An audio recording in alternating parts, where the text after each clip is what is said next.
Welcome to my class. आज हम लोग चैप्टर 6 इलेक्ट्रोमैग्नेटिक इंडक्शन रिवाइज करने वाले हैं। ये क्लास 12 का चैप्टर है। हम लोग इसका पूरा रिवीजन करेंगे, साथ साथ में जिन्होंने पहले इसको नहीं पढ़ा हुआ है उनके लिए सारा कॉन्सेप्ट भी रहेगा। और ये एग्ज़ाम ओरिएंटेड क्लासेस होंगे जिसमें हम लोग सारे टॉपिक कवर करेंगे, साथ साथ में कुछ ऑब्जेक्टिव टाइप क्वेश्चंस भी करेंगे जो कि एग्ज़ाम पर्सपेक्टिव से काम में आए। पहला जो टॉपिक हम लोग देखने वाले हैं वो है मैग्नेटिक फ्लक्स, जिसको डिनोट किया जाता है 5B से। और ये क्या है, इसका यूनिट क्या होता है, किस तरह का क्वांटिटी है, ये सारी चीज़ हम लोग डिटेल में देखेंगे। एक बार जब हम लोग मैग्नेटिक फ्लक्स समझ जाएंगे तो फिर हम लोग आएंगे कि फैराडे का एक्सपेरिमेंट क्या है। हम लोग देखेंगे कि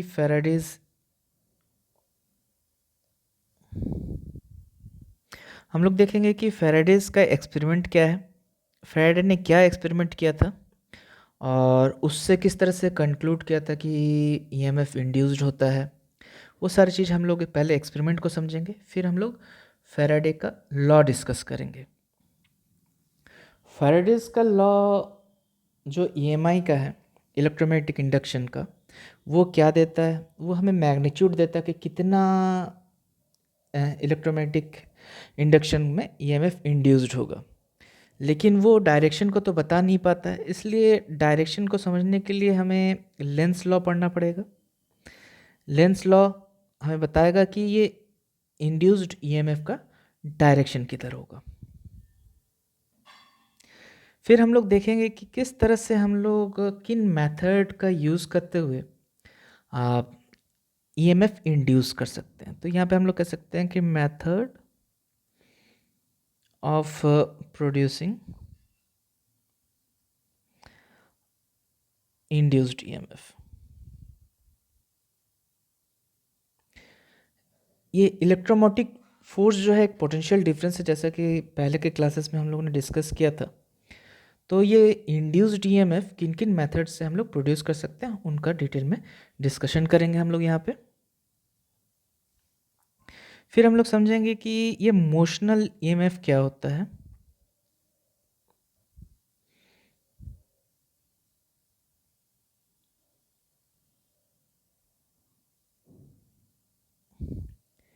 कि कब ये जनरेट होता है, अगर जनरेट हुआ तो उसका डायरेक्शन क्या होगा, उसका मैग्नीट्यूड क्या होगा डिफरेंट शेप्स के लिए, वो हम लोग समझेंगे यहाँ पे। फिर हमें समझना है कि कितना पावर डिसिपेट करता है जब एक कोई कंडक्टर कॉयल किसी मैग्नेटिक फील्ड में मूव करता है। तो हम लोग देखेंगे कि कितना पावर डिसिपेट कर रहा है। तो पावर इनपुट एंड आउटपुट का कैलकुलेशन किस तरह से होगा।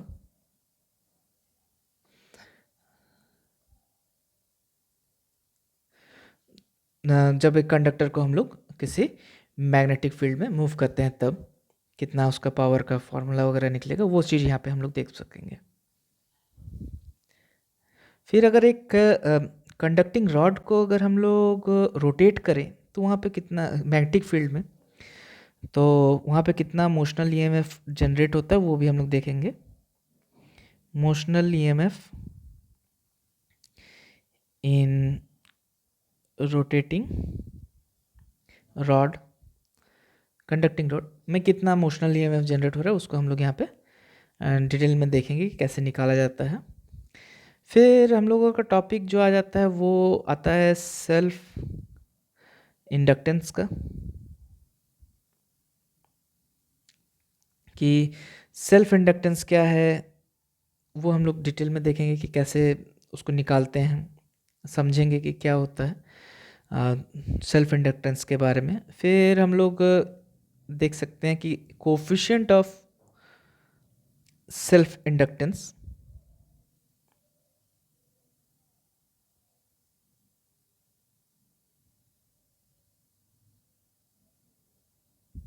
किसी सोलेनॉइड में कितना होगा। और सोलेनॉइड आइडियल होना चाहिए जिसके लिए उसका लंबा होना ज़रूरी है।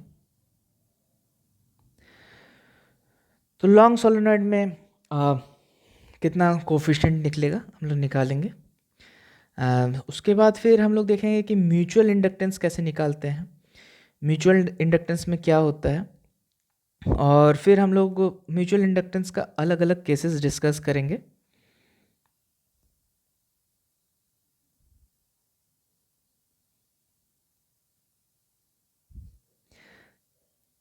और फिर म्यूचुअल इंडक्टेंस कंसेंट्रिक कॉइल के लिए निकालेंगे, फिर mutual inductance coaxial concentric solenoid के लिए निकालेंगे।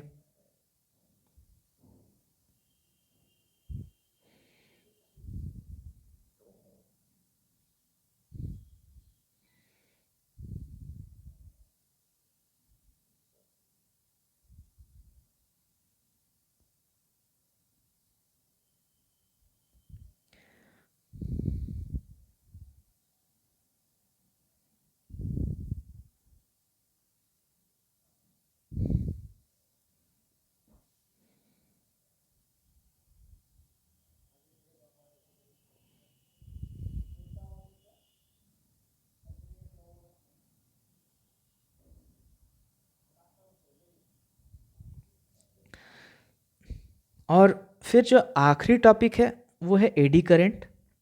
हम लोग देखेंगे कि एडी करंट क्या होता है, और एडी करंट के बाद एक और टॉपिक बच जाता है ट्रांसफार्मर, जिसको हम लोग नेक्स्ट चैप्टर में कवर करेंगे।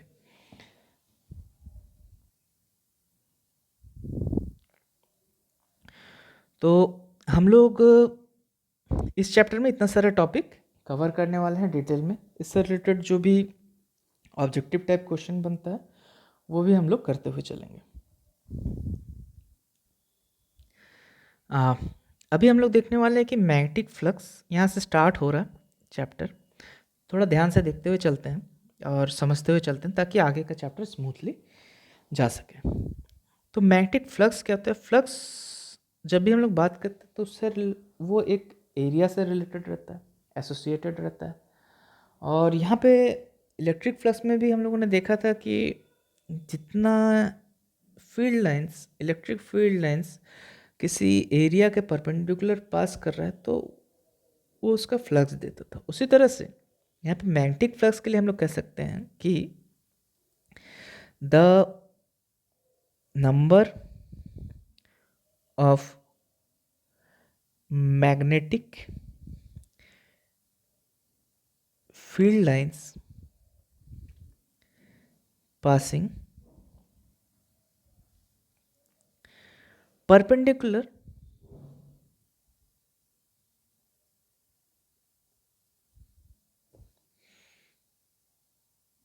through a surface।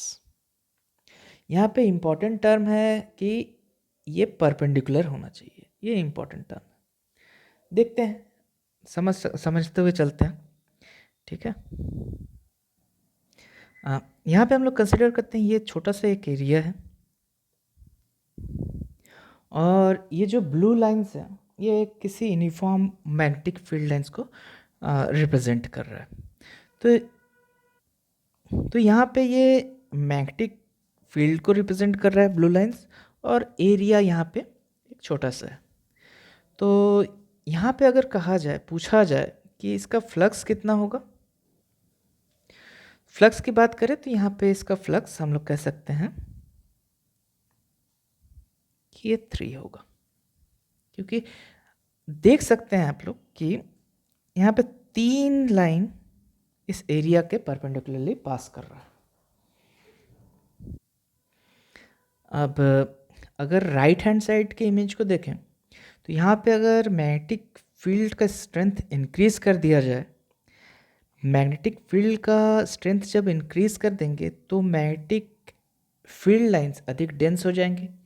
तो ऑब्वियस सी बात है कि जब ये डेंस लाइंस अधिक से अधिक नंबर ऑफ लाइंस भी बढ़ जाएंगे एरिया के पास, एरिया से जो पास थ्रू कर रहा है और परपेंडिकुलर है। तो यहाँ पे अगर पूछा जाए कि फ्लक्स कितना है, तो अगर हम लोग काउंट करें तो फ्लक्स हमारा निकल के आएगा 1 2 3 4 5 6 7। तो यहाँ पे हम लोग कह सकते हैं कि मैग्नेटिक फ्लक्स 7। तो यहाँ से हम लोग देख के ये बता सकते हैं कि जब मैग्नेटिक फील्ड का स्ट्रेंथ थोड़ा कम था, थोड़ा वीक था, और जब मैग्नेटिक फील्ड का स्ट्रेंथ थोड़ा स्ट्रांग हो गया, तो दोनों में हम लोग ये कंक्लूजन निकाल सकते हैं कि फ्लक्स इंक्रीज कर जाता है। जब हम लोग मैग्नेटिक फील्ड बढ़ाते हैं तो हमारा फ्लक्स जो है वो इंक्रीज कर जाता है। तो उससे कंक्लूजन हम लोग निकाल सकते हैं कि ये जो मैग्नेटिक फ्लक्स है वो डिपेंड करता है मैग्नेटिक फील्ड स्ट्रेंथ पे। ठीक है।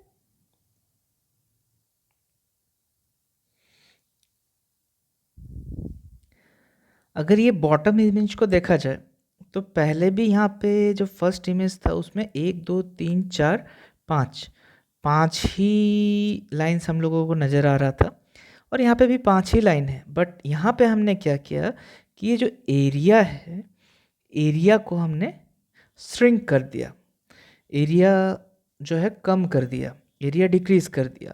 तो एरिया डिक्रीज होने से क्या हुआ, एरिया डिक्रीज होने पे अभी जो फ्लक्स है वो चेंज हो गया 1। पहले यहाँ पे फ्लक्स 3 था, अभी वो चेंज हो के 1, क्योंकि जैसे हम लोग एरिया डिक्रीज कर देंगे तो उससे गुजरने वाला जो मैग्नेटिक फील्ड लाइंस है वो भी डिक्रीज कर जाएगा, उसका जो स्ट्रेंथ है वो कम हो जाएगा। तो हम लोग कह सकते हैं कि जो मैग्नेटिक फील्ड से को सेम रखते हुए अगर हम लोग एरिया को भी कम बेसी करें तो उसका इफेक्ट मैग्नेटिक फ्लक्स पे पड़ता है।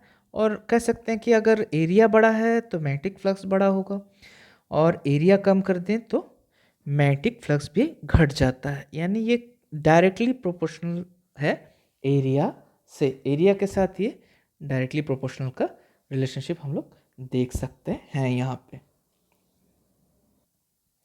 मैग्नेटिक फ्लक्स कंसिडर करने के लिए हमें एक चीज़ का ध्यान रखना ज़रूरी होता है, वो है कि जो फील्ड है, मैग्नेटिक फील्ड स्ट्रेंथ वो परपेंडिकुलर टू एरिया होना ज़रूरी रहता है, सरफेस के परपेंडिकुलर होना ज़रूरी रहता है। अब एक सिनारियो ऐसा है कि एरिया और मैग्नेटिक फील्ड लाइंस के बीच में कोई एंगल हो थीटा, उस केस में हम लोग कैसे निकालेंगे। तो हम लोग जानते हैं कि जो एरिया वेक्टर होता है वो सरफेस के परपेंडिकुलर होता है। तो ये हमारा एरिया वेक्टर हम लोगों ने कंसिडर कर लिया, ये हमारा एरिया वेक्टर है जो कि सरफेस के परपेंडिकुलर है। और हम लोग देख सकते हैं कि यहाँ पे जो मैग्नेटिक फील्ड लाइंस है उसके साथ ये कुछ पर्टिकुलर एंगल क्रिएट कर रहा है, हम लोग मान लेते हैं इसको थीटा। इन दैट केस हम लोगों को ये जो मैग्नेटिक फील्ड लाइंस है उसको कंपोनेंट में डिवाइड करना पड़ेगा, और हमें वो कंपोनेंट कंसिडर करना पड़ेगा जो कि एरिया के परपेंडिकुलर हो। तो हम लोग अगर मैग्नेटिक फील्ड को कंपोनेंट में डिवाइड करें तो एक कंपोनेंट हमारा एरिया वेक्टर के अलोंग निकलेगा, और दूसरा कंपोनेंट हमारा यहाँ नीचे निकलेगा। अगर ये एंगल थीटा है तो थीटा है तो हम लोग जानते हैं कंपोनेंट में रिजॉल्व करेंगे तो ऊपर में निकलेगा बी कॉस थीटा और नीचे में निकलेगा बी साइन थीटा। तो हमारा जो मैग्नेटिक फील्ड लाइंस है वो रिजॉल्व हो जाएगा दो कंपोनेंट, और हमें वो कंसिडर करना पड़ेगा जो कि परपेंडिकुलर हो सरफेस पे या कोलिनियर हो एरिया वेक्टर से। इस केस में अगर हमसे पूछा जाए कि फाई क्या होगा, तो हम लोग जानते हैं कि फाई जो होता है वो फ्लक्स जो होता है वो मैग्नेटिक फील्ड के स्ट्रेंथ पे डिपेंड करता है, फ्लक्स एरिया पे डिपेंड करता है। तो यहाँ पे हम लोग देख सकते हैं कि जो फ्लक्स होगा वो इन दोनों पे डिपेंड करते हुए इसको हम लोग लिख सकते हैं ए बी कॉस थीटा के बराबर।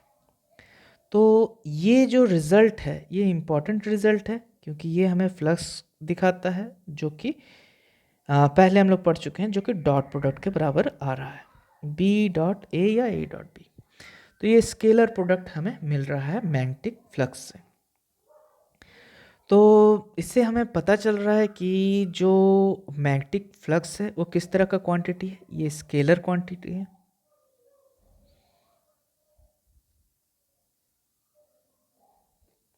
और इसका यूनिट होता है टेस्ला पर metre square, tesla metre square, magnetic field का टेस्ला और एरिया का मीटर स्क्वायर, और इसको वेबर भी कहा जाता है।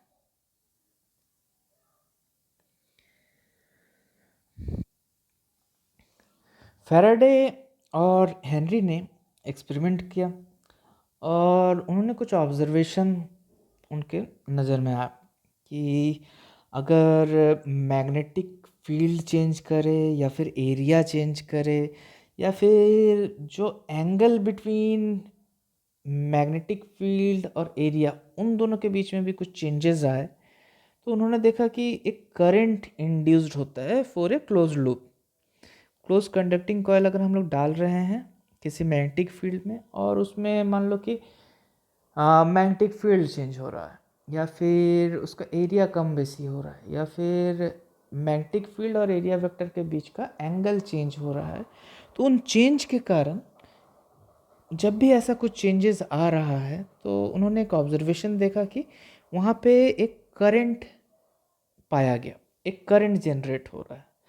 तो अभी हम लोग उन्हीं एक्सपेरिमेंट को समझेंगे और उन ऑब्जर्वेशन को देखते हुए कुछ जो इंट्यूशन है हमारा वो बनाएंगे कि आखिर ये हो क्यों रहा है। पहला सिनारियो हम लोग कंसिडर करते हैं कि जब मैग्नेटिक फील्ड चेंज हो तब क्या होगा। तो पहला सिनारियो मैग्नेटिक फील्ड चेंजिंग का हम लोग रखते हैं। तो मान लेते हैं कि अभी ये मैग्नेटिक फील्ड इनवर्ड्स है, तो इनवर्ड्स के हम लोग क्रॉस यहाँ पे डाल रहे हैं जो कि बिल्कुल स्क्रीन के अंदर मैग्नेटिक फील्ड जा रहा है। तो ये मैग्नेटिक फील्ड अगर अंदर की तरफ यहाँ पे है और एक कंडक्टिंग कॉइल यहाँ पे रख रहे हैं फिक्स्ड एरिया का, तब क्या होगा। तो इनिशियली अगर मैग्नेटिक फील्ड को कांस्टेंट रखा जाए और उसके अंदर हम लोग एक कंडक्टिंग कॉइल या फिर एक कंडक्टिंग तार जो मुड़ा हुआ है जो क्लोज लूप बना रहा है वैसा कुछ रख दें, तब क्या ऑब्जर्वेशन है, तब देखा गया कि कुछ भी नहीं हो रहा है, किसी तरह का करंट उस तार में नहीं पाया जा रहा है। बट अभी अगर हम लोग फील्ड स्ट्रेंथ को इंक्रीज कर दें, चेंज कर दें, तो नंबर ऑफ फील्ड लाइंस जो पहले थे उससे अब ये इंक्रीज हो गया। तब क्या देखा गया, देखा गया कि इस लूप में एक करंट इंड्यूस्ड हो रहा है, एक करंट पाया गया, मेजर किया गया, करंट यहाँ पे दिख रहा है। तो यहाँ पे करंट का डायरेक्शन मैंने एंटी क्लॉकवाइज बनाया है। ये हम लोग लेंस लॉ पढ़ने के बाद वो डायरेक्शन कैसे निकालते हैं वो हम लोग को समझ में आ जाएगा। बट उन्होंने देखा कि जैसे ही हम लोग फील्ड स्ट्रेंथ इंक्रीज कर रहे हैं और डिक्रीज कर रहे हैं, इन दोनों ही के केसेस में यहाँ पे हमें इंड्यूस्ड करंट दिख रहा है। तो हम लोग यहाँ पे ऑब्जर्वेशन लिख सकते हैं, ऑब्जर्वेशन कि इस केस में current is induced in conducting coil, जो कॉइल है उसमें हमने करंट दिखा। तो ये मैग्नेटिक फील्ड का स्ट्रेंथ कम वैसे कैसे कर सकते हैं, मान लो कि एक लूप रख दिया यहाँ पे और किसी मैग्नेट को आगे पीछे करेंगे, तो जैसे ही आगे करेंगे तो फील्ड यहाँ से जो फील्ड लाइन से वो इंक्रीज कर जाएगा, जब दूर करेंगे तो डिक्रीज कर जाएगा। इस तरह से कम बेसी किया जा सकता है। मैग्नेट के मूवमेंट से भी हम लोग मैग्नेटिक फील्ड का स्ट्रेंथ कम बेसी कर सकते हैं। और जब भी ऐसा कम बेसी किया गया तो उस लूप में करंट इंड्यूस्ड होता हुआ दिखाई पड़ा। तो यहाँ पे क्या चेंज हो रहा था? मैग्नेटिक फील्ड चेंज हो रहा था, बट एरिया जो है वो हमने कांस्टेंट रखा हुआ था। एरिया कांस्टेंट रखा हुआ था। इवन एरिया वेक्टर जो कि यहाँ पे अगर बाहर की तरफ है तो एरिया वेक्टर और मैग्नेटिक फील्ड के बीच का एंगल वो भी कांस्टेंट था, यानी थीटा भी कांस्टेंट था यहाँ पे, और एरिया भी कांस्टेंट ही रहा। बट अगर हम लोग नेक्स्ट सिनारियो में जाएं, वहाँ पे अगर हम लोग एरिया कम बेसी करें तब क्या होगा? अब मान लेते हैं ये हमारा मैग्नेटिक फील्ड है जो कि अंदर की तरफ है, और यहाँ पे अगर हम लोग एक रिंग, कंडक्टिंग रिंग हम लोग रख रहे हैं इस तरह से, ठीक है, इस तरह से रख रहे हैं। और फिर अगर हम लोग इस रिंग का एरिया चेंज करें, जब एरिया चेंज नहीं हो रहा है, थीटा चेंज नहीं हो रहा है, बी जो मैग्नेटिक फील्ड है वो भी कांस्टेंट रह रहा है, तब कुछ भी नहीं हो रहा है, कोई करंट इंड्यूस नहीं हो रहा है। बट इनमें से किसी एक में भी अगर वेरिएशन आए तो हमें इंड्यूस्ड करंट ऑब्जर्वेशन में आ रहा है हमारा। अगर हम लोग इसका एरिया कम या बेसी करें, यानी घटाएं या बढ़ाएं, तब क्या होगा? मान लो कि हमने ये एरिया स्मॉल कर दिया, छोटा कर दिया, तब गौर से देखो कि जो field lines, number of field lines इसके अंदर से जा रहा था वो अब चेंज होके घट गया। पहले ज़्यादा जा रहा था, अभी कम जा रहा था।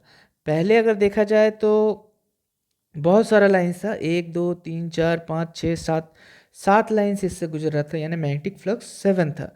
बट अभी अगर देखा जाए तो यहाँ से एक ही गुजर रहा है, यानी फ्लक्स गिर गया, फ्लक्स में चेंज आ रहा है, राइट। तो एरिया जब चेंज कर रहे हैं तब भी हमें क्या ऑब्जर्वेशन में आ रहा है कि यहाँ पे एक इंड्यूस्ड करंट यहाँ पे दिख रहा है इस कंडक्टिंग रिंग में। तो यहाँ पे हमें एक करंट नज़र आना स्टार्ट हो जाता है, ठीक है। एरिया अगर कम बेसी कर रहे हैं, जब एरिया तुम्हारा बड़ा था और कुछ नहीं कर रहे थे, कम बेसी कुछ नहीं कर रहे थे, तो कोई इंड्यूस्ड करंट नहीं था। लेकिन जैसे ही एरिया छोटा बड़ा कर रहे हैं तो हमें इंड्यूस्ड करंट यहाँ पे नज़र आना स्टार्ट हो जाता है, ठीक है। तो यहाँ पे अगर हम लोग ऑब्जर्वेशन लिखना चाहें तो क्या लिख सकते हैं? वही, current is induced in conducting coil. Conducting coil में हमें एक करंट इंड्यूस्ड होता हुआ नजर आएगा। अब इसी ऑब्जर्वेशन को, ये 2 नंबर था, अब इसी ऑब्जर्वेशन को अगर हम लोग हम थीटा को चेंज करते हुए देखें, बाकी एरिया और जो मैग्नेटिक फील्ड है उन दोनों को कांस्टेंट रख देंगे, अब थीटा को चेंज करेंगे तब क्या होगा, उसको भी करके देखते हैं। अब करने वाले हैं क्या कि जो मैग्नेटिक फील्ड है और एरिया, दोनों वेक्टर के बीच का जो एंगल है वो अगर चेंज करना हो तो बाकी दो क्वांटिटी कांस्टेंट रहेगा, यानी मैग्नेटिक फील्ड बी भी कांस्टेंट रहेगा, एरिया भी कांस्टेंट रहेगा। क्या चेंज होगा? अभी थीटा चेंज होगा, तब क्या होगा? तो जब थीटा चेंज होगा तो हम लोग देख सकते हैं इस तरह से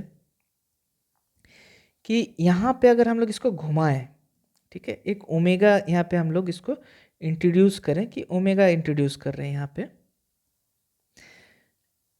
एक्सिस के थ्रू, अगर हम लोग घुमाएंगे तब क्या होगा? जैसे ही हम लोग घुमाएंगे तो एरिया तो हमेशा, एरिया वेक्टर हमेशा परपेंडिकुलर होगा, तो एरिया वेक्टर भी साथ साथ में रोटेट करना स्टार्ट कर देगा, इस तरह से रोटेट करना स्टार्ट कर देगा। अगर हम लोग ओमेगा इस तरफ दे रहे हैं, एंगुलर वेलोसिटी दे रहे हैं, तो फिर घूमना स्टार्ट कर देगा। तो जैसे ही घूमना स्टार्ट करेगा इसका एरिया वेक्टर भी रोटेट करना शुरू कर देगा। जब एरिया वेक्टर रोटेट करेगा तो मैग्नेटिक जो फील्ड लाइन्स है और एरिया वेक्टर दोनों के बीच का एंगल भी चेंज करना स्टार्ट कर देगा। और जब वो चेंज करना स्टार्ट हो जाएगा तब हमें फिर से उस लूप में हमें करंट इंड्यूस्ड होता हुआ दिखेगा। यहाँ पे फिर से हमें करंट इंड्यूस्ड होता हुआ दिखेगा। तो यहाँ पे भी ऑब्जर्वेशन आता है कि करंट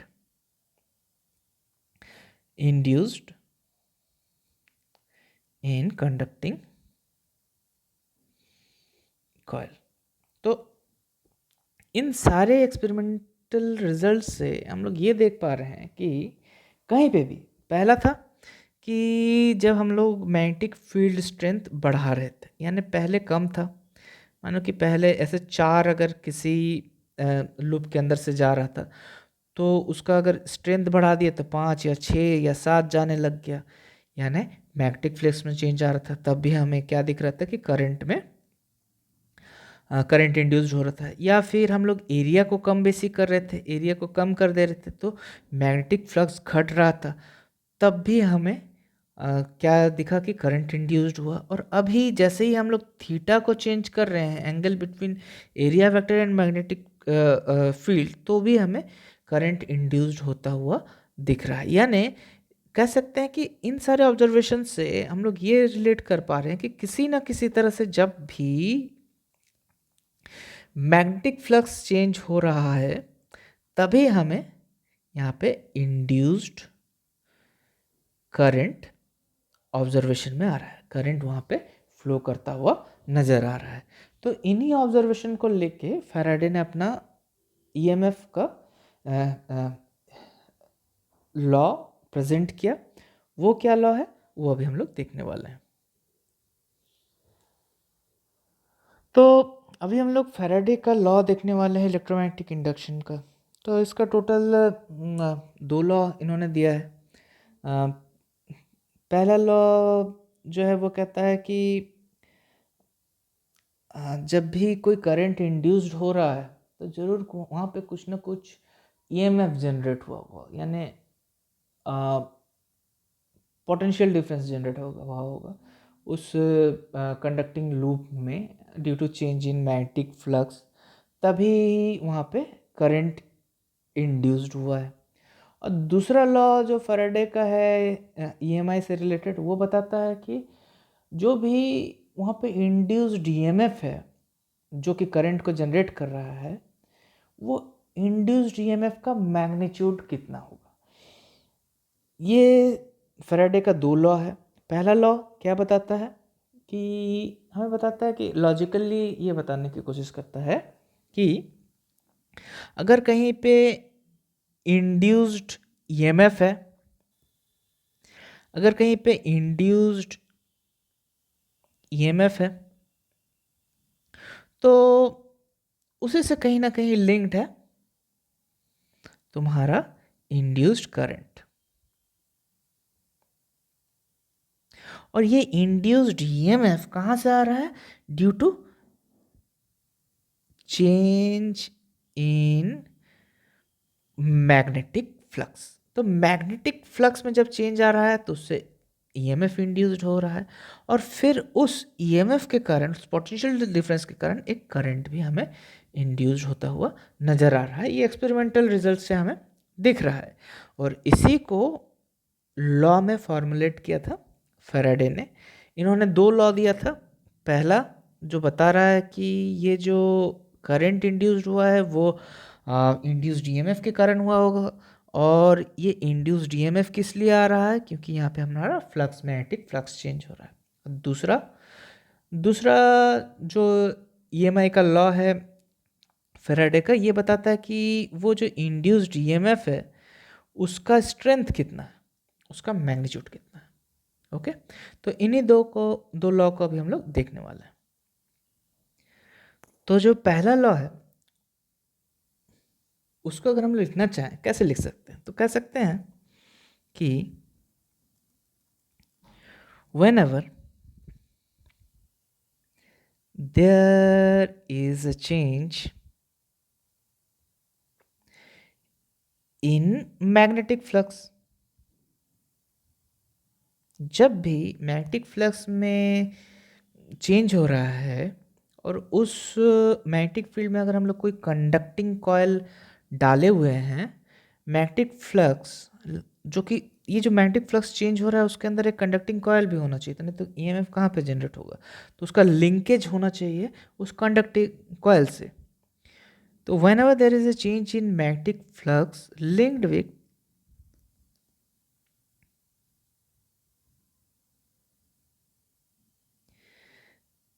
ए कंडक्टिंग कॉयल या कंडक्टर कॉयल,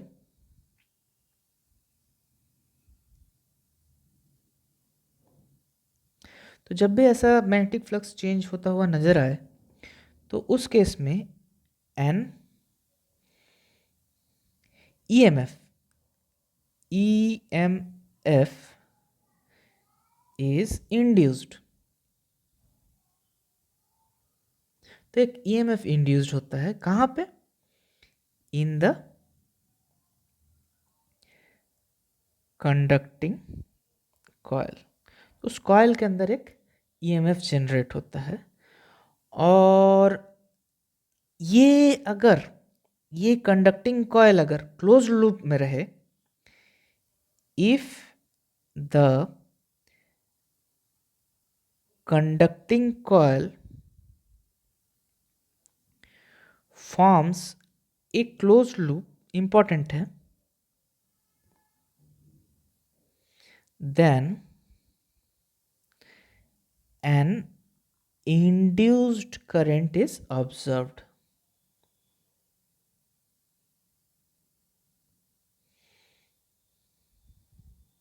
जो कि इस क्लोज लूप के थ्रू फ्लो करता है। इंपॉर्टेंट चीज है यहाँ पे कि अगर हम लोग एक कंडक्टर मटेरियल को रख दें जो कि क्लोज लूप नहीं बना रहा, तब क्या ईएमएफ जनरेट होगा? हाँ, ईएमएफ जनरेट होगा बट करंट इंड्यूस नहीं होगा।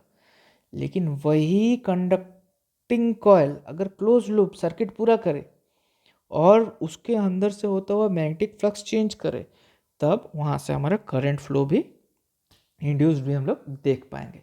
यह है पहला लॉ। यहाँ पे एक और पॉइंट जो कि इम्पोर्टेंट है वो बताना पड़ेगा कि ये जो करंट या ईएमएफ इंड्यूस्ड हो रहा है ये कब तक लास्ट करता है, कब तक रहता है? तो यहाँ पे कह सकते हो कि the induced EMF lasts as long as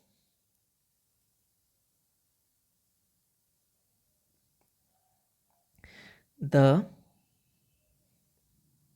change in magnetic flux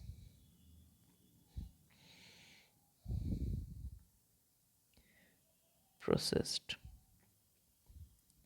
जब तक मैग्नेटिक फ्लक्स में चेंज होता रहेगा तब तक यहाँ पे हमें इंड्यूस्ड ईएमएफ मिलता रहेगा। लेकिन जिस मोमेंट में मैग्नेटिक फ्लक्स स्थिर हो गया, कांस्टेंट हो गया, वहाँ पे और कोई चेंजेस नज़र नहीं आ रहा, उसी वक्त ईएमएफ ख़त्म और उसके तुरंत बाद तुम्हारा इंड्यूस्ड करंट अगर क्लोज लूप है तो वो भी हमें देखना बंद हो जाएगा।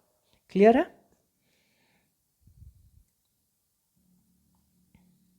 अब हम लोग जो देखने वाले हैं फैराडे का सेकंड लॉ ऑफ ईएमआई क्या है, इलेक्ट्रोमैग्नेटिक इंडक्शन क्या है। ये सेकंड लॉ बताता है कि जो इंड्यूस्ड ईएमएफ है उसका मैग्नीट्यूड कितना होगा, कितना स्ट्रेंथ होगा उसका, वो यहाँ पे हमें देता है। तो इसको हम लोग लिख सकते हैं कि the magnitude of induced electromotive force or EMF is directly proportional to rate of change in magnetic flux.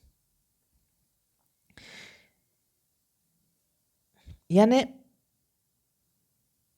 Magnetic flux जिस रेट से कम बेसी होगा उसके ऊपर इंड्यूस्ड ईएमएफ का मैग्नीट्यूड डिपेंड करेगा। माने जितना तेजी से वो बदलेगा, कम हो रहा है या बेसी हो रहा है उससे फर्क नहीं पड़ता, लेकिन मानो कि बहुत ज़्यादा था मैग्नेटिक फील्ड, फ्लक्स बहुत ज़्यादा था और वो बहुत तेज़ी से चेंज होते हुए कम हो रहा है, तब भी वहाँ पे इंड्यूस्ड ईएमएफ का मैग्नीट्यूड मिलेगा हमें। और अगर बहुत जल्दी इंक्रीज कर रहा है मैग्नेटिक फ्लक्स, तब भी वहाँ पे हमें ज़्यादा से ज़्यादा इंड्यूस्ड ईएमएफ मिलेगा। यानी किसी भी तरह से रेट पे डिपेंड करेगा, कम हो रहा है बेसी हो रहा है फ्लक्स उसके ऊपर नहीं, कितना जल्दी चेंज आ रहा है उसके ऊपर डिपेंड करेगा। तो हम लोग जानते हैं रेट को किस तरह से दिखा सकते हैं। हम लोग यहाँ पे रेट को हम लोग दिखा सकते हैं डेल्टा फाई। अगर मान लेते हैं मैग्नेटिक फ्लक्स चेंज हुआ किसी टाइम इंटरवल डेल्टा टी पे, डेल्टा फाई चेंज हुआ। शुरू में कुछ फ्लक्स था तुम्हारा, मान लो कि ये इनिशियल फ्लक्स था और फिर तुम्हारा फाइनल फ्लक्स, तुम्हारा ये फाइनल फ्लक्स है। तो चेंज इन फ्लक्स हम लोग कह सकते हैं कि फाइनल माइनस इनिशियल। तो ये तुम्हारा क्या है, चेंज इन फ्लक्स दिखाएगा, और ये कितना समय में चेंज हुआ वो डेल्टा टी को दिखा रहा है। तो ये जो चीज़ है, ये हमें जो मिलेगा, ये हमें क्या जो मिल रहा है, ये हमें क्या दे रहा है, ये जो ईएमएफ इंड्यूस्ड हो रहा है जिसको हम लोग यहाँ पे ई से डिनोट कर रहे हैं, वो हमें मिलेगा यहाँ पे। तो ये एवरेज किसी टाइम इंटरवल में कितना मैग्नीट्यूड में चेंज आ रहा है ईएमएफ का, वो यहाँ पे दिखा रहा है। तो ये सिर्फ मैग्नीट्यूड को डिनोट करता है, ना कि उसके डायरेक्शन को। ठीक है, डायरेक्शन बाद में लेंस लॉ में हम लोग देखेंगे कैसे निकालते हैं। अगर एक छोटे से टाइम इंटरवल की बात करें, छोटे इंस्टेंटेनियस ईएमएफ की बात करें, तो इंस्टेंटेनियस की बात करेंगे तो हमें वहाँ पे डेरिवेटिव लेना पड़ेगा कि उस इंस्टेंस में कितना फ्लक्स में चेंज आया। ये भी हमें सिर्फ मैग्नीट्यूड ही देगा। ठीक है, अब एक इम्पॉर्टेंट चीज, जो भी कॉयल रहता है, मानो कि एक सर्कुलर कॉयल ही है, ठीक है, उसका अपना कुछ ना कुछ रेजिस्टेंस होता है, राइट। अब ये हमारे को मिल रहा है इंड्यूस्ड ईएमएफ का वैल्यू। अगर करंट, इंड्यूस्ड करंट का वैल्यू अगर तुमसे पूछ दे कि कितना हुआ, तो उसको इस तरह से लिख सकते हो तुम, आई एवरेज अगर हम लोग निकालें तो EMF average divided by resistance. अगर यहाँ पे स्मॉल आर अगर हम लोग मान लेते हैं कि कॉयल का इंटरनल रेजिस्टेंस या फिर रेजिस्टेंस ऑफ कॉयल मान लेते हैं, जिस कॉयल में करंट इंड्यूस्ड हो रहा है, ठीक है, उसका रेजिस्टेंस, तो उसको हम लोग इस तरह से डिनोट कर सकते हैं, या फिर इसको लिखा सकता है किस तरह से, 1/r delta phi B by delta T. ये हमारा क्या है, इंड्यूस्ड करंट का एवरेज वैल्यू दे देगा। उसी तरह से अगर हमें इंस्टेंटेनियस वैल्यू की बात करेंगे कि कितना करंट है, इंस्टेंटेनियस इंड्यूस्ड करंट कितना है, तो उस इंस्टेंस पे instantaneous induced current 1/r D by D T, flux, instantaneous flux change, rate of flux change का हमें कंसिडर करना पड़ेगा। तो इस तरह से हम लोग इंड्यूस्ड ईएमएफ निकाल सकते हैं सेकेंड लॉ यूज करके, और उसके कॉरेस्पॉन्डिंग हम लोग एवरेज करंट या फिर इंस्टेंटेनियस इंड्यूस्ड करंट निकाल सकते हैं। अभी जो हम लोग ने फैराडेज लॉ देखा, वो फैराडेज लॉ क्या बोल रहा था कि इंड्यूस्ड ईएमएफ के कारण, जो कि रेट ऑफ चेंज पे डिपेंड करता है, rate of change of magnetic flux पे डिपेंड करता है, एक करंट इंड्यूस्ड होता है अगर कोई कंडक्टिंग क्लोज्ड कॉइल किसी मैग्नेटिक फील्ड में मूव करे, और जिसके कारण उसमें अगर फ्लक्स में चेंज आएगा तो तुम्हारे करंट इंड्यूस्ड होगा, जो कि इंड्यूस्ड हो रहा है ड्यू टू इंड्यूस्ड ईएमएफ, और उसका मैग्नीट्यूड जो होता है वो directly proportional to rate of change of magnetic flux के ऊपर डिपेंड करेगा। किस रेट से वो चेंज हो रहा है, जितना तेज़ी से वो चेंज होगा उतना ज़्यादा ईएमएफ इंड्यूस्ड होगा और उतना ज़्यादा उसको करंट मिल पाएगा। लेकिन कहीं पे भी फेराडेज का लॉ का एक लिमिटेशन है। ये तो बता सकता है कि कितना मैग्नीट्यूड का ईएमएफ जनरेट होगा या फिर इंड्यूस्ड होगा, बट डायरेक्शन बताने में वो फेल कर जाता है, डायरेक्शन नहीं बताता है। तो लेंस लॉ यहाँ पे हमें इंड्यूस्ड ईएमएफ का डायरेक्शन बताता है। तो लेंस लॉ क्या कहता है?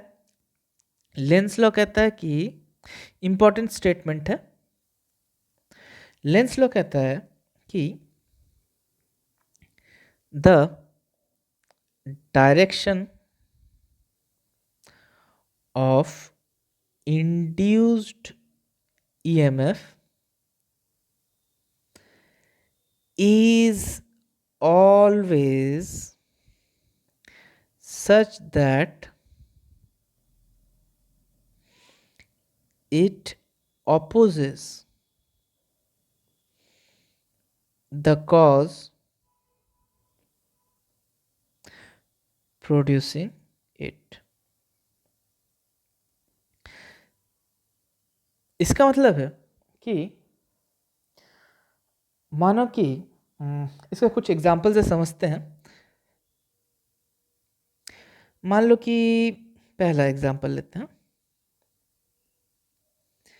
कि हम लोग मैग्नेटिक फील्ड को इंक्रीज कर रहे हैं, जिसके कारण यहाँ पे फ्लक्स में चेंज आ रहा है। ये फ्लक्स में चेंज को दिखाता है। जब हम लोग मैग्नेटिक फील्ड इंक्रीज करते हैं तो फ्लक्स इंक्रीज करता है, तो चेंज होता है फ्लक्स में, फ्लक्स भी इंक्रीज करने लगता है। और फ्लक्स में जब चेंज होगा तो इसके कारण एक ईएमएफ इंड्यूस्ड होता है, और अगर यहाँ पे क्लोज सर्किट रहा तो तुम लोगों को करंट भी, इंड्यूस्ड करंट भी दिख जाएगा। ठीक है, तो ये ईएमएफ का डायरेक्शन कुछ इस तरह का होना चाहिए कि ये जो कॉज है, जिस कॉज के कारण ये पैदा हो रहा है ईएमएफ, उस कॉज को अपोज करे। समझते हैं इस चीज को। ठीक है, मान लेते हैं कि यहाँ पे अंदर की तरफ मैग्नेटिक फ्लक्स इंक्रीज कर रहा है। ठीक है, मैग्नेटिक फ्लक्स अंदर की तरफ है, इनसाइड डायरेक्शन में है, और यहाँ पे मान लो कि एक कैसा करके एक कंडक्टिंग लूप रखा हुआ है, और कंडक्टिंग लूप में ये मैग्नेटिक फील्ड इंक्रीज करेंगे। मैग्नेटिक फील्ड जब इंक्रीज होगा तो फील्ड लाइंस बढ़ेगा, नंबर ऑफ फील्ड लाइंस बढ़ेगा, जिसके कारण फ्लक्स भी इंक्रीज करेगा, जिसके कारण यहाँ पे इंड्यूस्ड होगा क्या? ईएमएफ इंड्यूस्ड होगा। हाँ। तो इंड्यूस्ड ईएमएफ कुछ इस तरह का होना चाहिए। करंट का डायरेक्शन इसमें आइदर दो ही डायरेक्शन हो सकता है इस लूप में। करंट चलेगा तुम्हारा क्लॉकवाइज या एंटी क्लॉकवाइज। तो करंट कुछ इस तरह से घूमेगा यहाँ पे कि मैंने जनरेट होगा कि वो इंड्यूस्ड करंट के कारण जो कॉरस्पॉन्डिंग मैग्नेटिक फील्ड जनरेट हो, वो अभी जो मैग्नेटिक फील्ड है उसको अपोज करे। तो समझते हैं इस चीज को। ठीक है,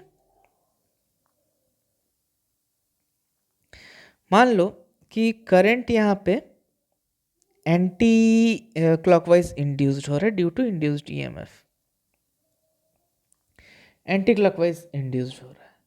तो इस एंटी क्लॉकवाइज इंडक्शन के कारण, इंड्यूस्ड करंट के कारण जो तुम्हारा मैग्नेटिक फील्ड बनेगा वो बाहर की तरफ बनेगा। ये इंड्यूस्ड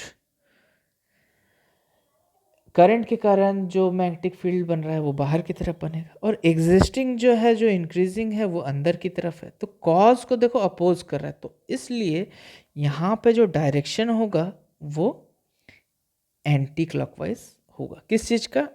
इंड्यूस्ड करंट का। अब क्वेश्चन आ सकता है कि मीन्स राइज हो सकता है कि हमने कैसे पता किया कि करंट के कारण वो बाहर की तरफ मैग्नेटिक फील्ड आ रहा है। तो इसको पता करने का एक मेथड हम लोग पहले डिस्कस कर चुके थे, उस मेथड को हम लोग देख लेते हैं, एक बार रिवाइज कर लेते हैं। तो मान लेते हैं कि यहाँ पे ये हमारा एक लूप है, सर्कुलर लूप है। तो करेंगे क्या कि हम लोग राइट हैंड लेंगे, राइट हैंड में उंगलियां कर्ल करेंगे और अंगूठा जिधर दिखाएगा उस तरफ उसका मैग्नेटिक फील्ड उस करंट के कारण जनरेट होगा। जैसे फॉर एन एग्जांपल, अगर करंट इस तरह से घूम रहा है, इस तरह से एंटी क्लॉकवाइज घूम रहा है, तो अगर हाथ को, राइट हैंड को इस तरह से उंगलियां कर्ल करो तो अंगूठा ऊपर की तरफ नजर आ रहा है, तो मैग्नेटिक फील्ड जो होगा वो ऊपर की तरफ तुमको निकलेगा। अगर यही इस तरह से रहे स्क्रीन के ऊपर और तब एंटी क्लॉकवाइज अगर घुमाओ तो अंगूठा को देखो, अंगूठा बाहर की तरफ तुम्हारी और स्क्रीन के बाहर की तरफ निकलता हुआ नजर आएगा। यही अगर क्लॉकवाइज घूमेगा तो अंदर की तरफ मैग्नेटिक फील्ड बनता हुआ नजर आएगा। तो इस मेथड को यूज करके हम लोग जो भी कॉज है उससे डायरेक्शन का अंदाजा लगा सकते हैं लेंस लॉ यूज करके। लेंस लॉ का मोटिव क्या है, ये बताना कि इस तरह से ईएमएफ जनरेट होगा और इंड्यूस्ड करंट जनरेट होगा कि जो भी कॉज उसको जनरेट कर रहा है उसको वो अपोज करे। ठीक है, तो इसके बाद हम लोग आगे चलते हैं, एक दो और एग्जाम्पल देखते हैं और इसको आगे बढ़ाते हैं। ये हमारा एग्जाम्पल है। तो ये एक कंडक्टिंग लूप है जो कि क्लोज्ड है इन दिस केस, और मैग्नेटिक फील्ड बाहर की तरफ आ रहा है और मैग्नेटिक फील्ड अभी इंक्रीज कर रहा है, बी जो है वो इंक्रीजिंग में है। ठीक है, तो जब मैग्नेटिक फील्ड इंक्रीज करेगा तो ऑब्वियस सी बात है फ्लक्स भी इंक्रीज करेगा। फ्लक्स अगर इंक्रीज कर रहा है, चेंज कर रहा है, rate of change of flux हमें नज़र आ रहा है टाइम के साथ, तो वहाँ पे एक ईएमएफ इंड्यूस्ड होगा और ईएमएफ इंड्यूस्ड होने के कारण ये क्लोज लूप है तो करंट भी जनरेट होगा। इंड्यूस्ड करंट भी हमें दिखेगा। अब सवाल ये उठता है कि इंड्यूस्ड करंट का डायरेक्शन कैसा होगा। तो लेंस लॉ क्या कहता है कि हमें कॉज को आइडेंटिफाई करना है और कॉज को अपोज कर इस तरह का डायरेक्शन चूज करना है, वही इंड्यूस्ड करंट का डायरेक्शन हमें यहाँ पे दिखाएगा। तो यहाँ पे जो कॉज है कि किस लिए ईएमएफ जनरेट हो रहा है, क्योंकि हमारा मैग्नेटिक फील्ड चेंज कर रहा है। किस तरफ चेंज कर रहा है, इंक्रीज कर रहा है, यानी बाहर की तरफ तुम्हारी और इंक्रीज कर रहा है। तो मैग्नेटिक के जो फील्ड इंड्यूस्ड करंट के कारण जनरेट होगा वो कुछ इस तरह का होना चाहिए कि ये इंक्रीजिंग मैग्नेटिक फील्ड को अपोज करे।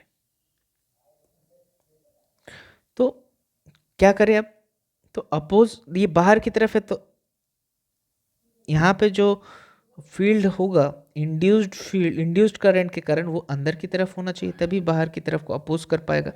तो अगर अंदर की तरफ हो तो राइट हैंड को कर्ल करके देखो, अंगूठा अगर अंदर डाल के, तो तुम देखोगे कि करंट का डायरेक्शन यहाँ पे क्लॉकवाइज दिखेगा तुमको। तो इस तरह से लेंस लॉ का यूज़ करते हुए हम लोग तरह तरह का एग्जाम्पल कर सकते हैं।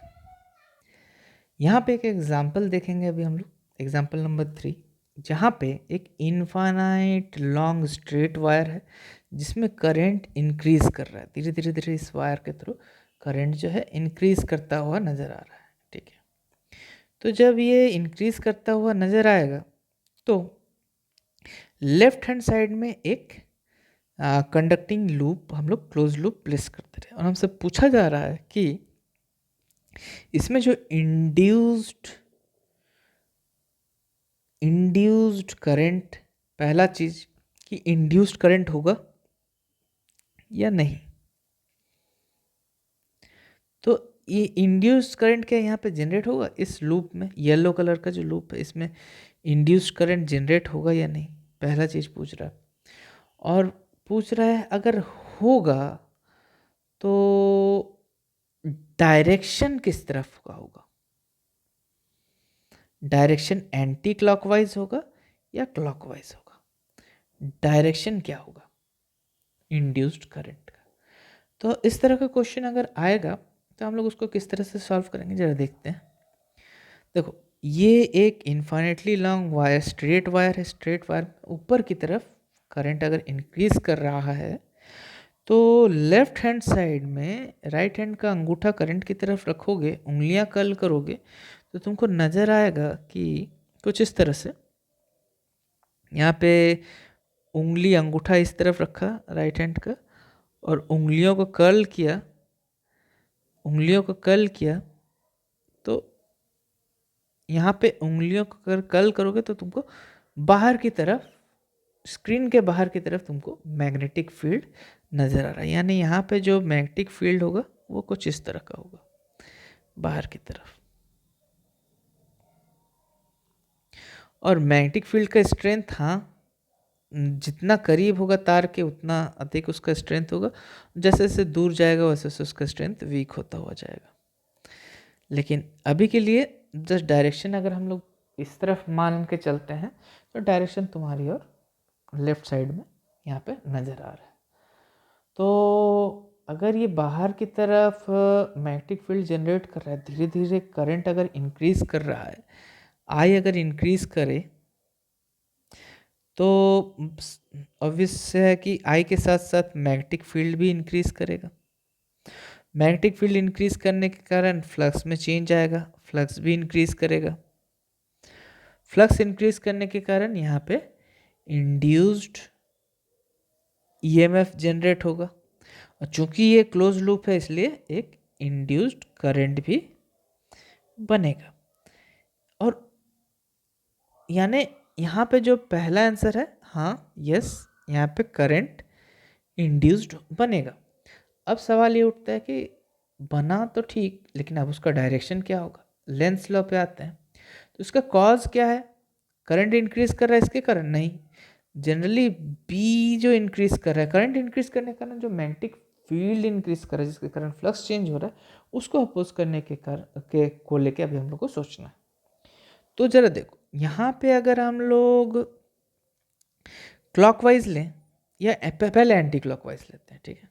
अगर डायरेक्शन एंटी क्लॉकवाइज लें, एंटी क्लॉकवाइज मतलब इस तरह का अगर डायरेक्शन लेते हैं करंट का, इंड्यूस्ड करंट का, तो देखो तब क्या होगा, तो इसके कारण जो मैग्नेटिक फील्ड बन रहा है इस लूप के अंदर वो बाहर की तरफ बन रहा है और ऑलरेडी है भी बाहर की तरफ, यानी वो और फील्ड को स्ट्रेंथ करेगा, अपोज नहीं कर रहा है, सपोर्ट कर रहा है। तो ऐसा ना करते हुए अगर हम लोग क्लॉकवाइज इंड्यूस करंट का डायरेक्शन ले तो देखो कि अंदर की तरफ मैग्नेटिक फील्ड बनेगा अपने राइट हैंड को यूज़ करते हुए। तो यहाँ पे वही डायरेक्शन लेंगे जो इसको अपोज करे, यानी अंदर की तरफ मैग्नेटिक फील्ड बनना चाहिए तभी वो अपोज कर पाएगा कॉज को। तो यहाँ पे डायरेक्शन जो होगा वो क्लॉकवाइज होगा। तो यहाँ पे क्लॉकवाइज डायरेक्शन होगा, ये वाला ऑप्शन सही होगा। तो इस तरह से एग्जाम्पल में हम लोग अलग अलग सिचुएशन को डिस्कस करते हुए चल रहे हैं।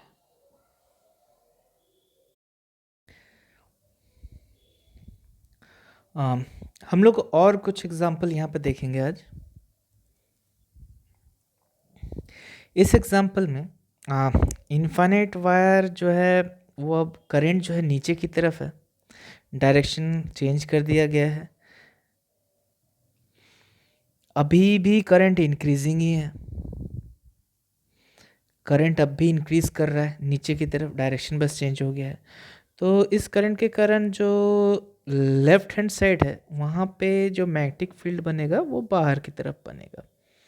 ये आप राइट हैंड यूज़ करके डायरेक्शन पता कर सकते हो। अंगूठे को, राइट हैंड के अंगूठे को करंट के डायरेक्शन में रखना है, उंगलियों को कर्ल करना है, तो तुम देख सकते हो कि उंगलियां जो हैं अंदर की तरफ मुड़ेंगी, यानी मैग्नेटिक फील्ड जो है अंदर की तरफ होगा। तो अब क्या है कि करंट जैसे जैसे इंक्रीज करेगा वैसे वैसे तुम्हारा मैग्नेटिक फील्ड भी इंक्रीज करेगा, और जब मैग्नेटिक फील्ड इंक्रीज करेगा फ्लक्स इंक्रीज करेगा। फ्लक्स इंक्रीज करने के कारण तुम्हारा जो चेंज आएगा फ्लक्स में, उसके कारण यहाँ पे इंड्यूस्ड होगा ईएमएफ।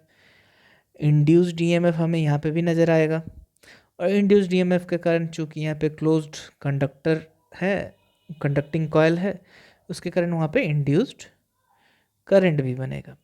अब इंड्यूस्ड करंट जो बन रहा है उसका डायरेक्शन अगर हमें पता करना रहे तो कैसे करेंगे? हमें पता करना है कि देखो अब क्या है कि अंदर की तरफ मैग्नेटिक फील्ड है, तो अभी का जो तुम्हारा इंक्रीजिंग करंट के कारण जो माने इंड्यूस्ड करंट बन रहा है वो कुछ इस तरह का होना चाहिए कि ये जो अंदर की तरफ मैग्नेटिक फील्ड है उसको अपोज करे। तो अंदर की तरफ अपोज करने का जो मैग्नेटिक फील्ड वो बाहर की तरफ बनना चाहिए। ठीक है, तो बाहर की तरफ बनने के लिए अब जो है करंट का डायरेक्शन इस तरह एंटी क्लॉकवाइज होगा। ठीक है, तो इस तरह से ये क्या लॉ यूज़ कर रहे थे कि जो भी तुम्हारा कॉज है उसको अपोज करना काम है, तो उससे लेंस लॉ यूज़ करके हम लोग यहाँ पे डायरेक्शन निकाल सकते हैं। अब यही प्रॉब्लम अगर करंट डिक्रीजिंग हो, मान लो कि यहाँ पे करंट इंक्रीजिंग ना होके डिक्रीजिंग हो, तब क्या होगा? अगर सेम प्रॉब्लम में करंट डिक्रीजिंग हो तो मैग्नेटिक फील्ड इस डिक्रीजिंग करंट के लिए अब भी अंदर की तरफ है, लेकिन अब मैग्नेटिक फील्ड डिक्रीज कर रहा है, डिक्रीजिंग है, तो उसके कारण जो फ्लक्स है वो भी डिक्रीजिंग होगा, जिसके कारण अभी भी चेंज तो फ्लक्स में आ ही रहा है, जिसके कारण इंड्यूस्ड तो अभी भी करेगा, वो ईएमएफ इंड्यूस्ड करेगा, और उस ईएमएफ के कारण यहाँ पे करंट भी बनेगा, इंड्यूस्ड करंट भी बनेगा। बट उसका डायरेक्शन जब पता करना रहेगा तो हमें इस तरह से करना पड़ेगा कि जो भी कॉज है उसका उल्टा हो। तो यहाँ पे देखो गौर से, मैग्नेटिक फील्ड डिक्रीज कर रहा है जो कि कॉज है, अब कुछ ऐसा हो कि मैग्नेटिक फील्ड इंक्रीज करे, करंट का डायरेक्शन कुछ ऐसा हो कि मैग्नेटिक फील्ड इंक्रीज करे। तो मैग्नेटिक फील्ड इंक्रीज करने के लिए करंट का डायरेक्शन कुछ ऐसा होना चाहिए कि मैग्नेटिक फील्ड इंक्रीज करे, तो इंक्रीज करने के लिए यहाँ पे अंदर की तरफ मैग्नेटिक फील्ड बनना चाहिए। तो अगर अंदर की तरफ मैग्नेटिक फील्ड बनेगा, अगर अंदर की तरफ मैग्नेटिक फील्ड बनेगा तो करंट का डायरेक्शन, इंड्यूस्ड करंट का डायरेक्शन तुम्हारा क्लॉकवाइज होगा। तो ये होगा तुम्हारा इंड्यूस्ड करंट का डायरेक्शन। तो तुम्हारा इंड्यूस्ड करंट का डायरेक्शन यहाँ पे क्लॉकवाइज कह सकते हो। ठीक है, तो फिर और कुछ एग्जांपल्स देखते हैं ताकि हमें ये डायरेक्शन का सेंस अच्छे तरह से हो जाए।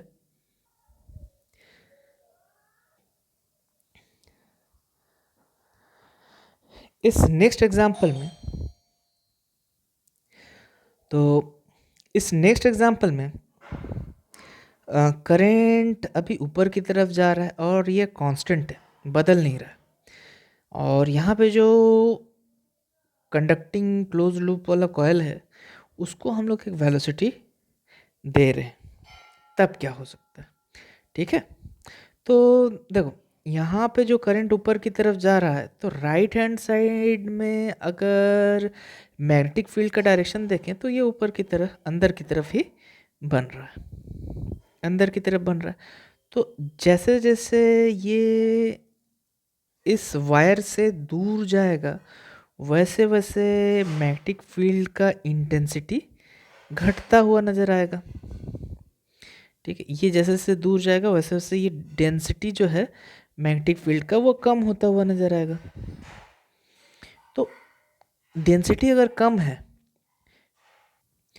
और ये यहाँ, और ये यहाँ से मान लो कि थोड़ा दूर चला गया, यहाँ पहुँच गया। ठीक है, तो जैसे जैसे ये ट्रैवल कर रहा है वैसे वैसे उसका मैग्नेटिक फ्लक्स जो है वो डिक्रीज कर रहा है, क्योंकि जैसे जैसे दूर जा रहा है डेंसिटी जो है मैग्नेटिक फील्ड लाइंस का वो घट रहा है, यानी मैग्नेटिक फील्ड घट रहा है, और मैग्नेटिक फील्ड घटने के कारण उसका फ्लक्स भी घट रहा है, और चेंज इन फ्लक्स के कारण तुम्हारा वहाँ पे इंड्यूस्ड ईएमएफ अभी बन रहा है। तो देखो इसको यहाँ पे हम लोग लिखते हुए चलते हैं। तो यहाँ पे क्या हो रहा है कि जैसे जैसे दूर जा रहा है, वेलोसिटी दिया हुआ है, तो यहाँ से यहाँ तक जैसे जैसे करंट का लूप मान लो कि ये पोजीशन 1 से पोजीशन 2 तक जब पहुँचा, तब तक उसका मैग्नेटिक फील्ड डिक्रीज कर गया, साथ साथ में फ्लक्स भी डिक्रीज कर गया। तो इंड्यूस्ड ईएमएफ बना, और इंड्यूस्ड ईएमएफ के कारण इंड्यूस्ड करंट भी बन रहा है। लेकिन इसका डायरेक्शन कैसे करेंगे? डायरेक्शन कुछ इस तरह से होना चाहिए कि ये जो भी कॉज है, यानी मैग्नेटिक फील्ड जो डिक्रीज कर रहा है उसको अपोज कर रहा है, डिक्रीज का उल्टा इंक्रीज करना चाहिए। तो यहाँ पे जो मैग्नेटिक फील्ड बनना चाहिए, जो करंट का इंड्यूस्ड करंट का डायरेक्शन है, उसके कारण जो मैग्नेटिक फील्ड बनेगा वो अंदर की तरह अगर बने, तो जैसे जैसे दूर जाएगा वैसे वैसे वो मैग्नेटिक फील्ड जो डिक्रीज कर रहा है उसको अपोज कर रहा है, यानी इंक्रीज कर रहा होगा। तो अगर अंदर की तरफ मैग्नेटिक फील्ड बनेगा तो इस जगह पे जो करंट, इंड्यूस करंट का जो लूप होगा वो क्लॉकवाइज तुमको नज़र आना चाहिए। तो ये इंड्यूस्ड करंट का डायरेक्शन हमें नज़र आ जाएगा। यही चीज़ अगर हम लोग यहाँ पे लेफ़्ट टू राइट वेलोसिटी ना देके ऊपर की तरफ वेलोसिटी देते, ऊपर की तरफ वेलोसिटी देते, तो हमारा मैग्नेटिक फील्ड में कोई चेंज नहीं होता। और अगर मैग्नेटिक फील्ड में कोई चेंज नहीं होता तो फ्लक्स में चेंज नहीं होता। तो फ्लक्स में अगर कोई चेंज नहीं होता तो हमें यहाँ पे इंड्यूस्ड करंट नहीं मिलता, क्योंकि कोई भी इंड्यूस्ड ईएमएफ वहाँ पे जनरेट ही नहीं होता। ठीक है, इस तरह के एग्जाम्पल से हम लोग ये समझ सकते हैं कि किस तरह लेंस लॉ यूज़ करके जो कॉज उस इंड्यूस्ड करंट का है उसको अपोज कर रहा है, हमेशा अपोज ही करेगा, उसी से हम लोग डायरेक्शन पता कर सकते हैं। इस एग्जाम्पल में यहाँ पे एक पॉइंट है, देखो ये जो लेफ्ट हैंड साइड है, यहाँ पे किसी भी तरह का मैग्नेटिक फील्ड नहीं है। मैग्नेटिक फील्ड स्टार्ट हो रहा है इस लाइन से, इसके अंदर तुम्हारा मैग्नेटिक फील्ड है लेकिन बाहर में नहीं है। अब एक कंडक्टिंग कॉयल को अगर हम लोग वी वेलोसिटी से छोड़ दें, तो जैसे ही ये इस एरिया में एंटर करना स्टार्ट करेगा, वैसे ही तुम्हारा फ्लक्स जो है धीरे धीरे धीरे धीरे इंक्रीज करना शुरू कर देगा। क्यों? क्योंकि जैसे ही एंटर करेगा तो नंबर ऑफ फील्ड लाइंस जो पास कर रहा होगा इसके एरिया से, इसके एरिया से जो पास कर रहा होगा वो बढ़ने लगेगा, और उस तरह से धीरे धीरे धीरे एरिया इंक्रीज करने लगेगा। जैसे जैसे इस मैग्नेटिक फील्ड में एरिया घुसता जाएगा, एरिया इंक्रीज करने लगेगा। जैसे एरिया इंक्रीज करने लगेगा, फ्लक्स इंक्रीज करने लगेगा, और फ्लक्स इंक्रीज करने के कारण तुम्हारा ईएमएफ भी इंड्यूस्ड होगा। तो अब सवाल ये उठता है कि यहाँ पे जब अंदर जा रहा है तब करंट का डायरेक्शन क्या होगा? तो देखो मान लो कि ये धीरे धीरे धीरे धीरे अंदर जा रहा है, जैसे ही ये अंदर पहुँच रहा है, अंदर पहुँच रहा है, अंदर पहुँच रहा है, अंदर पहुँच रहा है, वैसे वैसे एरिया जो मैग्नेटिक फील्ड कवर कर रहा है, इसका जो एरिया जो मैग्नेटिक फील्ड कवर कर रहा है वो इंक्रीज कर रहा है, एरिया इंक्रीज हो रहा है, राइट। और जैसे जैसे एरिया इंक्रीज हो रहा है वैसे वैसे तुम्हारा मैग्नेटिक फ्लक्स भी इंक्रीज हो रहा है। तो यहाँ पे जैसे जैसे तुम्हारा एरिया इंक्रीज करेगा वैसे वैसे फ्लक्स इंक्रीज करेगा। फ्लक्स इंक्रीज अगर कर रहा है तो मैग्नेटिक फील्ड भी इंक्रीज कर रहा है, तो उसको अपोज करने के लिए इंड्यूस्ड करंट का डायरेक्शन कुछ ऐसा होना चाहिए कि इंड्यूस्ड करंट के कारण जो मैग्नेटिक फील्ड बन रहा है वो अपोज करे। तो यहाँ पे देखो इंक्रीजिंग मैग्नेटिक फील्ड जब एरिया घुस रहा था, बढ़ रहा था, तब हो रहा है। तो अपोज करने के लिए उसको अपोजिट डायरेक्शन होना चाहिए, यानी बाहर की तरफ, और उसके लिए इंड्यूस्ड करंट का डायरेक्शन यहाँ पे एंटी क्लॉकवाइज होगा, इंड्यूस्ड करंट का डायरेक्शन। अब अगर इस एग्जांपल को देखें, यहाँ पे हम लोग एक बार मैग्नेट लेते हैं जिसका नॉर्थ एंड साउथ यहाँ पे मार्क्ड है। तो बार मैग्नेट में नॉर्थ से साउथ की तरफ, बाहर की तरफ मैग्नेटिक फील्ड लाइंस जाती हैं।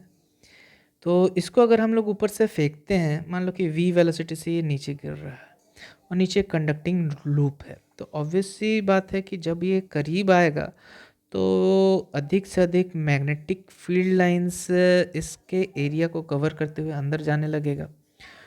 उस केस में मैग्नेटिक फील्ड जो है, जो कंडक्टिंग येलो वाला लूप है नीचे, वो देखोगे तो वो इंक्रीज करता हुआ तुमको दिख रहा होगा, इंक्रीजिंग नज़र आएगा। तो इस केस में क्या होगा कि जो करंट का डायरेक्शन, कुछ इंड्यूस्ड करंट तो बनेगा, क्योंकि इंड्यूस्ड ईएमएफ होगा, क्योंकि यहाँ पे फ्लक्स चेंज हो रहा है, इसके कारण फ्लक्स भी इंक्रीज करेगा।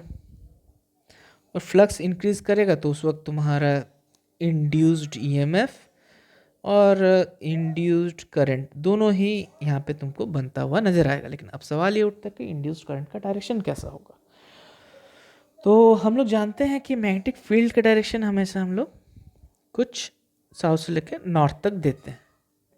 तो यहाँ पे ज़रा देखो, ऊपर से नीचे जब गिर रहा है तो मैग्नेटिक फील्ड इंक्रीज कर रहा है। तो अब जो कॉज है वो इंक्रीजिंग मैग्नेटिक फील्ड के कारण है, तो उसको अपोज करना है। तो इसको अंदर में कुछ इस तरह से इंड्यूस करंट के अगेंस्ट में जो ईएमएफ, माने कि ईएमएफ के कारण जो इंड्यूस करंट बन रहा है वो कुछ इस तरह से हो कि उसके कारण जो कॉरस्पॉन्डिंग मैग्नेटिक फील्ड जनरेट हो रहा है वो इसको अपोज करे, यानी ये नीचे से ऊपर की तरफ जाए।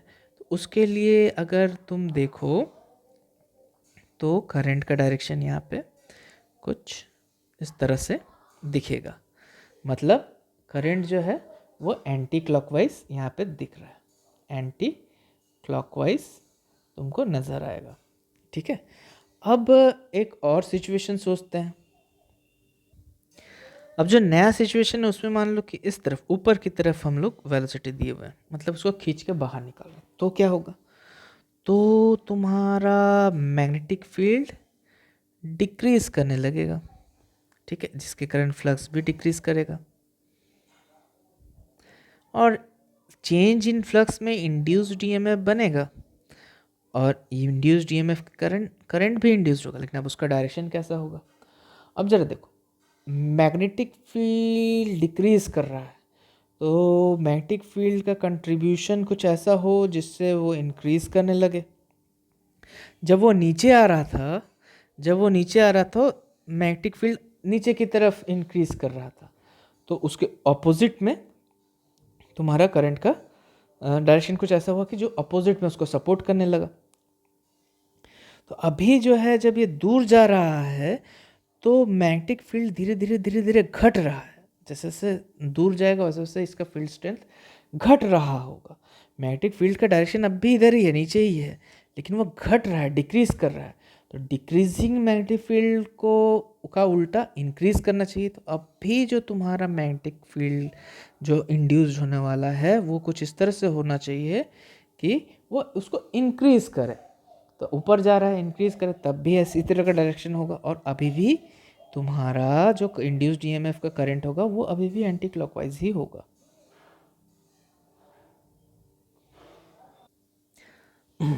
अब हम लोग एक क्वेश्चन करने वाले हैं जहाँ पे बोल रहा है कि हमें इंड्यूस्ड ईएमएफ पता करना है, इंड्यूस्ड करंट पता करना है, कितना चार्ज फ्लो हुआ किसी एक टाइम इंटरवल में वो पता करना है।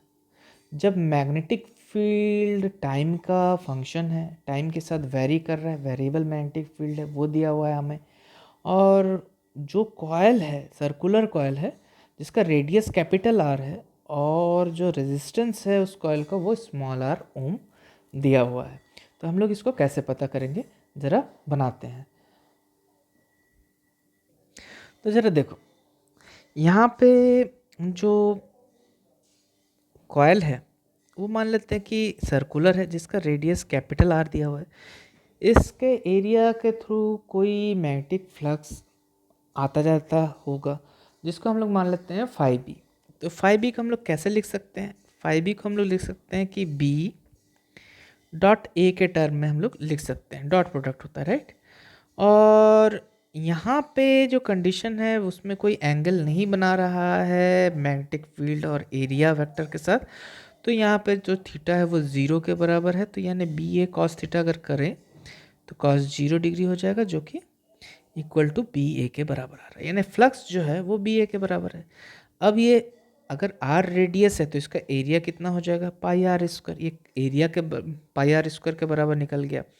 और मैग्नेटिक फील्ड जो है B is equal to B naught T square दिया हुआ है, तो यहाँ पे हम लोग फ्लक्स निकाल सकते हैं, जो कि फ्लक्स निकल के आएगा B, that is B naught T square pi capital R square. ये हमारा दोनों वैल्यू बैठा दिया हमने यहाँ पे, area equal to pi are square, B is equal to B naught T square, तो हमारा फ्लक्स का वैल्यू निकल गया। और फैराडेज के सेकंड लॉ से हम लोग जानते हैं कि जो भी ईएमएफ इंड्यूस्ड होगा उसको हम लोग लिख सकते हैं D phi B by D T के टर्म में, क्योंकि यहाँ पे इंस्टेंटेनियस कैलकुलेशन हमें लेना पड़ेगा, क्योंकि यहाँ पे जो टाइम जो तुम्हारा मैग्नेटिक फील्ड है वो टाइम के फंक्शन के हिसाब से दिया हुआ है, यानी टाइम के साथ साथ मैग्नेटिक फील्ड चेंज हो रहा है, जिसके कारण फ्लक्स भी चेंज हो रहा है, और फ्लक्स चेंज होने के कारण वहाँ पे इंड्यूस्ड ईएमएफ और इंड्यूस्ड करंट बन रहा है। तो ज़रूरी है कि हम लोग यहाँ पे डेरिवेटिव लें, और डेरिवेटिव के फॉर्म में हम लोग उसको रेट मेजर लिख पाएँ। तो इसको हम लोग डिफ्रेंशिएट करते हुए चलेंगे, D B naught T square pi are square divided by D T, sorry D by D T. तो यहाँ पे जब इसको डिफ्रेंशिएट करेंगे तो ईएमएफ हमारा जो निकल के आएगा वो हो जाएगा B naught pi are square two T के बराबर। ये हमारा ईएमएफ का एक्सप्रेशन टाइम के फंक्शन के हिसाब से आ गया। बी नॉट आर ये सारे कांस्टेंट थे, सब बाहर निकल गए, तो टू टी इसका डिफ्रेंशिएट करके आ रहा है। तो अब हमें करंट निकालना है कि कितना करंट है। तो इंस्टेंटेनियस करंट में अगर हम लोग देखें तो ईएमएफ जो भी निकल रहा है उसको अगर हम लोग उसका रेजिस्टेंस से ये कर दें 1/r कर दें, तो ये हमारा कुछ करंट, इंस्टेंटेनियस करंट का एक्सप्रेशन निकल के आ रहा है, ये हमारा करंट हो जाएगा। अब हमें एक टाइम इंटरवल में ये पूछ रहा है कि कितना टाइम, मतलब कि टाइम इंटरवल में, जरा क्वेश्चन को देखो, क्वेश्चन में पूछ रहा है कि 0 से लेके टी सेकेंड में, टी नॉट सेकेंड में कितना चार्ज फ्लो किया। पहले तो इंड्यूस्ड ईएमएफ निकालने बोला था जो कि इतना के बराबर निकला, उसके बाद फिर हमें करंट पूछा था जो इतना के बराबर निकला। अब हमें पूछ रहा है कि उस टाइम इंटरवल में, एक पर्टिकुलर टाइम इंटरवल में कितना चार्ज फ्लो किया। तो उसको निकालने के लिए हम लोग इस कैलकुलेशन को आगे बढ़ाएंगे। हमें करंट का एक्सप्रेशन मिल चुका है और ईएमएफ का भी एक्सप्रेशन मिल चुका है, दोनों के यहाँ पे बगल में लिख लेते हैं। B naught pi are square जो कि रेडियस है 2t के बराबर, ये ईएमएफ, और करंट इजकल टू निकला है B naught pi are square 2t by r, resistance, small r यहाँ पे रेजिस्टेंस है। हम लोग जानते हैं कि I is equal to current is equal to होता है D Q by D T. तो यहाँ पे अगर हमें चार्ज पता करना रहे तो डी क्यू को हम लोग लिख सकते हैं आई डी टी। तो यहाँ पे आई का वैल्यू हमें पता है, तो हम लोग अगर उसको डालें तो यहाँ पे हम लोग लिख सकते हैं B naught pi are square 2t by R D T. ये हमारा किसी टाइम इंटरवल में जो टाइम t है उसमें कितना चार्ज फ्लो कर रहा है वो एक्सप्रेशन है। अगर हमें एक टाइम इंटरवल के लिए निकालना पड़ेगा तो हमें इसको इंटीग्रेट करना पड़ेगा, राइट। ये किसी एक पर्टिकुलर टाइम, किसी एक इंस्टेंस पे बता रहा है कि कितना चार्ज है। तो अगर हम इसको इंटीग्रेट करते हैं 0 टू टी नॉट टाइम के बीच में, तब हमें टोटल उसका चार्ज मिल जाएगा।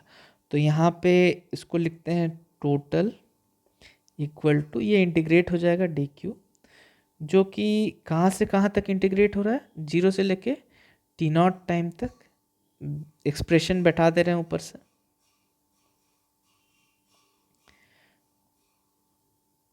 और इस एक्सप्रेशन के साथ अगर हम लोग इसको कैलकुलेट करें तो ज़रा देखो यहाँ पे जो भी कांस्टेंट है वो बाहर आ रहा है। 2 भी बाहर आ जाएगा, या फिर उसको अभी अंदर ही रहने देते हैं, इंटीग्रेट करने के बाद यहाँ पे काम आ जाएगा, तो 2 को बाहर ही निकाल लेते हैं, ठीक है। तो इंटीग्रेशन के बाद यहाँ पे ज़रा देखो क्या आ रहा है, t²/2 इंटीग्रेट हो गया। Limit, upper limit lower limit बैठाएंगे, अपर लिमिट लोअर लिमिट बैठाने के बाद जो कैलकुलेशन होके आएगा,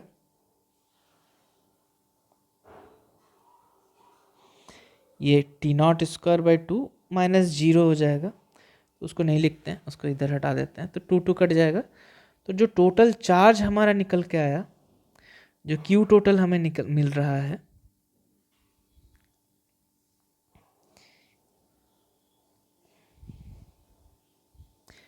जो Q टोटल फाइनली हमारे पास आ रहा है, वो हो जा रहा है, 2 कट जा रहा है, B0πr² T0² divide by R, ये 2 कट जाएगा। तो इतना टोटल चार्ज उस पर्टिकुलर टाइम इंटरवल में हमें कैलकुलेट करके मिल रहा है। अगर कहीं पे पूछे कि change in flux, magnetic flux phi और जो टोटल मतलब कि चार्ज है डेल्टा Q, उसमें क्या रिलेशन है, उसको रिलेशन के लिए एक छोटा सा डेरिवेशन करते हैं यहाँ पे और देखते हैं कि क्या रिलेशनशिप निकल के आ रहा है। कोई भी कॉयल है जिसका कुछ अपना रेजिस्टेंस होगा, मान लेते हैं कि वो कैपिटल R ओम, उसमें रेजिस्टेंस है, तो करंट इक्वल टू होता है dQ/dt, ठीक है। ये तुम्हारा इंस्टेंटेनियस के लिए हो जाता है, और यही चीज़ अगर हम लोग किसी पर्टिकुलर टाइम इंटरवल के लिए देखें तो ये ΔQ/ΔT के बराबर होता है। तो अगर हम लोग इस एक्सप्रेशन को और थोड़ा आगे ले जाएं तो हमें एक कॉमन सा चीज़ निकल के आएगा, और वो है तुम्हारा करंट के एक्सप्रेशन के साथ हम उसको कंपेयर कर सकते हैं। करंट का लास्ट में जो एक्सप्रेशन आया है EMF वाला, वो क्या आया था कि ये आया था फ्लक्स के साथ dφ/dt.1/r, रेजिस्टेंस के साथ हमारे इंस्टेंटेनियस के लिए निकला था, लास्ट पेज में हमने देखा था। और अगर वो एवरेज की बात होती है तो जो फ्लक्स में चेंज है, rate of change of flux जो EMF दिखा रहा है डिवाइड बाय R रेजिस्टेंस के हिसाब से, तो वो हो जाता है ΔQ/ΔT 1/R। ये एक्सप्रेशन हम लोगों ने पहले देखा हुआ है जब हम लोग सेकेंड लॉ पढ़ रहे थे तब। तो अब ज़रा देखो, ये दोनों करंट है, ये दोनों को अगर कंपेयर करो या इन दोनों को कंपेयर करो तो हमें कुछ एक्सप्रेशन मिलेगा। वो क्या होगा कि ΔQ/ΔT, अगर हम लोग एवरेज को एक साथ कंपेयर करें तो यह निकल के आता है ΔΦ/ΔT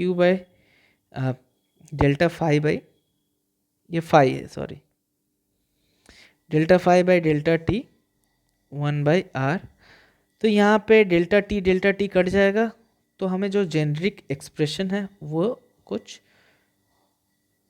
इस तरह मिल रहा है, यानी कि जो भी चार्ज में चेंज आ रहा है वो फ्लक्स में चेंज डिवाइडेड बाय उस कॉइल का रेजिस्टेंस के बराबर हो सकता है।